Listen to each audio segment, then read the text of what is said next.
Bonjour à tous, c'est Sirdek pour une nouvelle vidéo sur la NH Channel.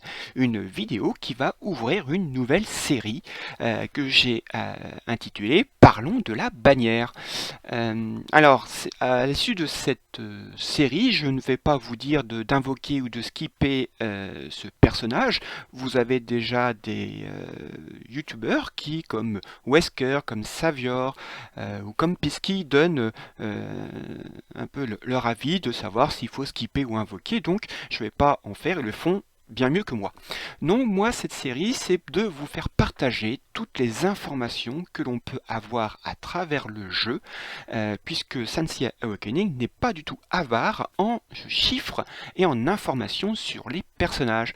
Donc, voilà, si vous n'avez pas eu le temps de fouiller un peu dans le jeu, eh bien moi je vous propose à travers cette série de vous faire partager. N'hésitez pas d'ailleurs à me dire ce que vous pensez de cette nouvelle série. Allez, jingle! Alors si certains suivent mes projections, ils ont vu que j'avais prédit un rerun de Doko Got Close. Et donc eh bien, j'ai bien pris le bon marc de café puisque nous avons un rerun de Doko Got Close donc du 24 novembre au 1er décembre. D'ailleurs, il ne rejoindra toujours pas le pool de base.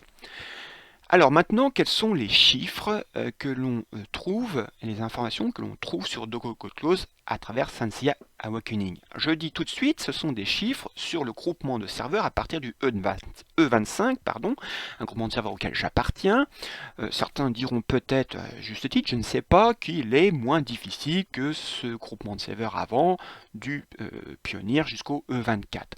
Il n'empêche que nous avons maintenant un certain nombre de joueurs qui font le Jamir, ce qui fait que le niveau est assez bon et ce qui font que ces chiffres, on peut les considérer comme solides. Alors, les chiffres. Il faut savoir d'abord que Doko Koto c'est le 45e personnage du jeu, qu'il est sorti il y a 6 semaines, le 13 octobre 2021, ce qui nous permet d'avoir déjà un premier recul. Il a été sorti qu'une fois et on voit qu'il est quand même dans 26% des formations adverses, ce qui le place à la 6e place. Donc c'est un personnage méta. Alors méta breaker, je ne sais pas, mais il a sa place dans la méta et il a un peu modifié un peu la façon de jouer. Donc un personnage méta. Ensuite, le coup de Doko en tome bleu. Alors, comme c'est un personnage un peu multiple, je ne vais pas faire là une preview du personnage. Il y a déjà des youtubeurs qui le font très très bien. Je vous envoie sur les vidéos par exemple de Savior, qui fait une très bonne vidéo sur les personnages. Eh bien, par exemple, si vous voulez plutôt Doko en buffer, vous pouvez très bien faire en 1-1-5-1 et ça vous coûtera 10 tomes.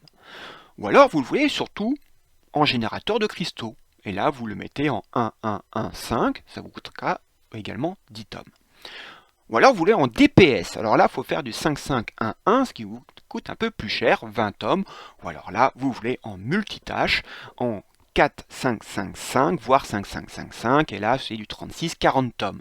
Moi par exemple, j'ai voulu multitâche, j'ai craqué complètement, je suis en 4, 5, 5, 5. 36 tomes, ça m'a fait un peu mal.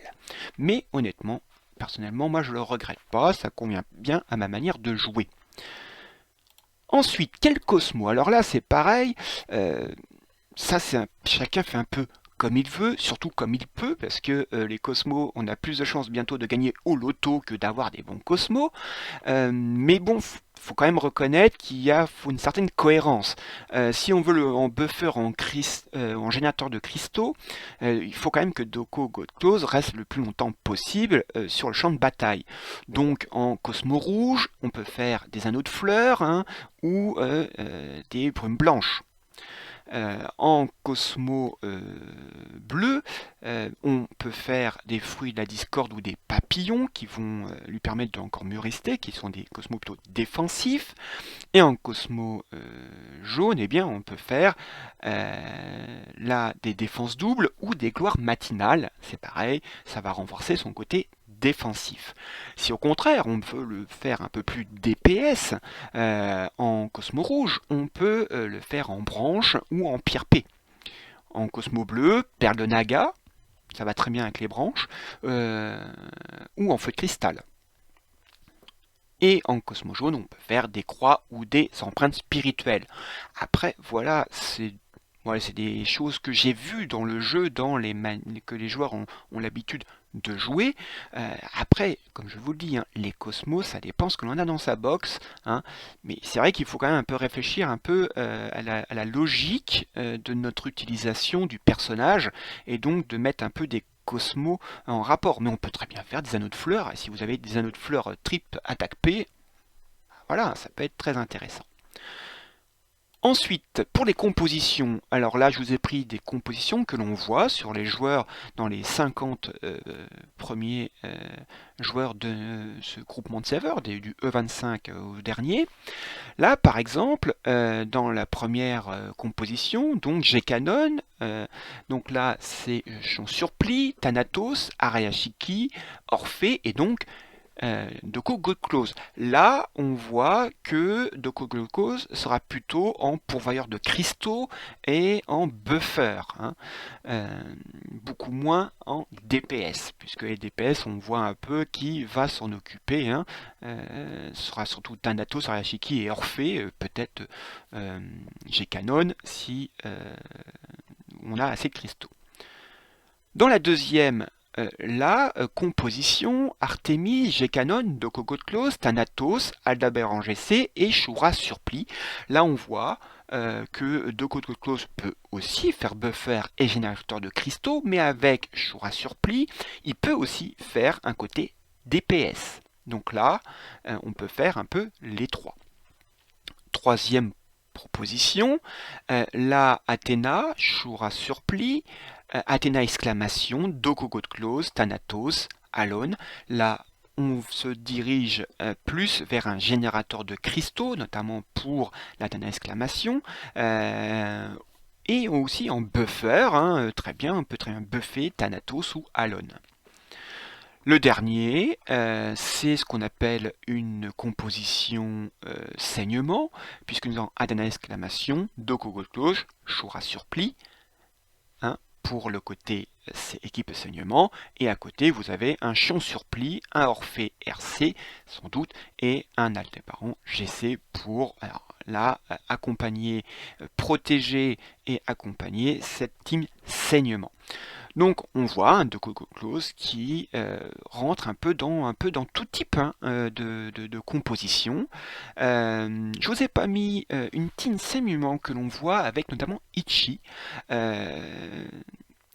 puisque l'idée c'est de accélérer l'Athéna exclamation, mais dans le Jamir qui s'est clôturé dimanche dernier, moi j'ai remarqué que cette composition Ichi Athéna exclamation avec un Alone par exemple a un taux de défaite assez incroyable. Et ça ne marche pas, puisque à chaque fois que les joueurs ont mis cette composition là Ichi Athéna exclamation, en général ils ont perdu à plus de 90%. Ce qui ne veut pas dire que la team saignement est mauvaise. Là, celle-là, je pense qu'elle est vraiment extrêmement difficile, hein, avec Orphée, RC, Shura, Chant Surplis et Aldébaran GC. Cette team saignement, elle est, à mon avis, extrêmement difficile. Donc voilà, tout ce que l'on peut dire sur Doko Close. J'espère que cette vidéo vous a plu. N'hésitez pas à me le dire dans les commentaires. Est-ce que ce genre de série vous a apporté des choses, si ça vous intéresse? Voilà, je serai toujours très content de lire vos commentaires et je y répondrai avec grand plaisir. Alors sur ce, je vous souhaite à tous un bon jeu, amusez-vous bien et à la prochaine fois. Allez, salut!